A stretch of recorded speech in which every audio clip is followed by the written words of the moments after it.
I'm Emily Montgomery. I am a physical therapist in Dallas, Texas.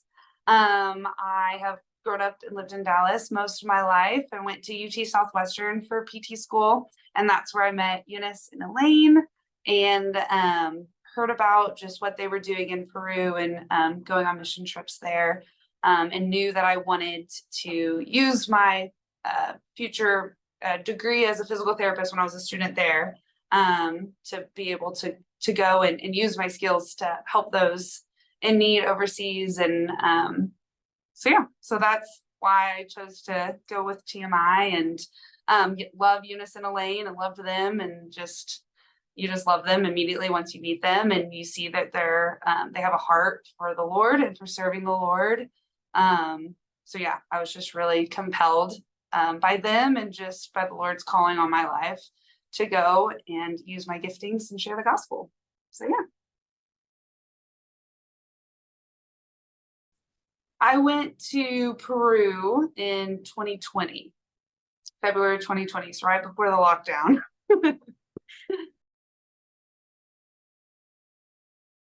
Yeah. Finding one is so hard.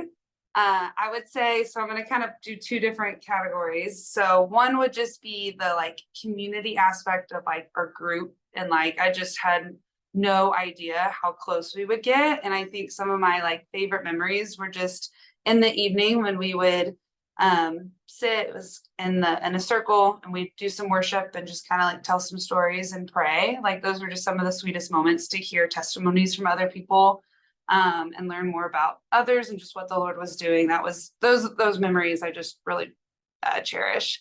And then patient wise, most of the people I treated were older adults, people with like walkers or low back pain. And that's the kind of patient that I love to work with, that I work with here in Dallas. And I don't do a lot with pediatrics, little kids. And I know most of the kids that Eunice and Elaine treated, a lot of it was pediatrics. But there was one boy who had some physical impairments that needed help.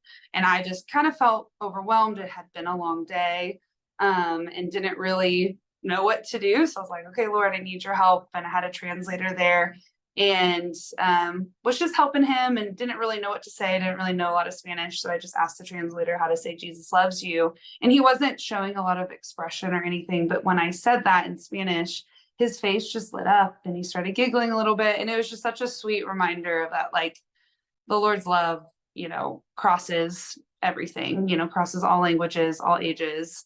And was just like a gift from the Lord to just like remind me of just the simplicity of like his love for all of us. So that was definitely a memory I'll cherish forever. So yeah.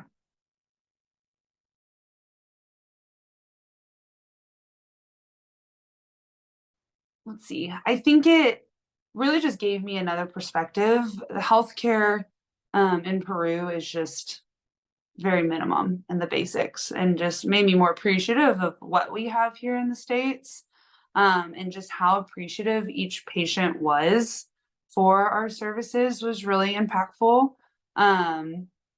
So yeah, and I think just like seeing that like the Lord is working overseas, I think a lot of times in our day-to-day lives, we just can get so focused of like, okay, I got to get my notes done. I got to treat the next patient, especially at my clinic, we can get super busy. And just realizing that like everyone has a soul and like it's beyond just their physical. And I know that, but I think like going on the trip and realizing that there is such a spiritual component to even our pain and what we're going through, that there's layers to injuries of like why that happened. So just helped me just slow down and just be thankful for the Lord of allowing me to be able to witness to people here and see that I can be kind of use this as my mission field as well as I'm treating patients and talking to them. So yeah.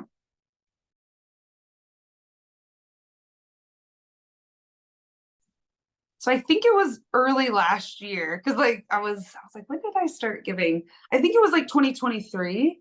And always read y'all's monthly or the emails and the Instagram, keep up with y'all, keep y'all in my prayers. And just think I love being able to use the gifts the Lord's given me through my job. And I don't have kids right now. I don't have a lot of extra expenses. So I want to use what the Lord's given me to bless others, and just seeing that come out of my bank account reminds me to pray and to keep y'all in my thoughts and prayers there. And I just know that there's such a need. Like when I was overseas and saw, medicine is not cheap anywhere. Medical equipment's not cheap. Paying medical providers and just the needs outside of that for water and food and upkeeping buildings is so high. And a lot of times it's, easy to do a one-time gift, but it's just having that consistency, it's just a little bit, or not like too much money, but then you can over time be reminded of that and know that you're providing constant income. So yeah, it was an easy choice for me, just because I know the Lord just blessed me with like a giving heart too. I enjoy doing that and knowing that it's going to a good cause. So yeah, I think first of all, I just being on a mission trip and knowing y'all personally and seeing the heart of TMI, of helping people physically and spiritually, and how there's such a link there of physical and spiritual, and being able to use that is such a way that the Lord, just through, and the unfortunate of just having a broken world, but yet we're able to, like, God uses that just sin and brokenness for his good. And so I just love how TMI, like, we are able to help people physically and then share with them the love of Christ and what true redemption and healing is. And so, yeah, that's probably the main thing. And just, going on a trip and being able to see it with my eyes. I had no hesitation, and just want to, when I'm able to, give more, because I just believe in the mission of TMI. So, yeah.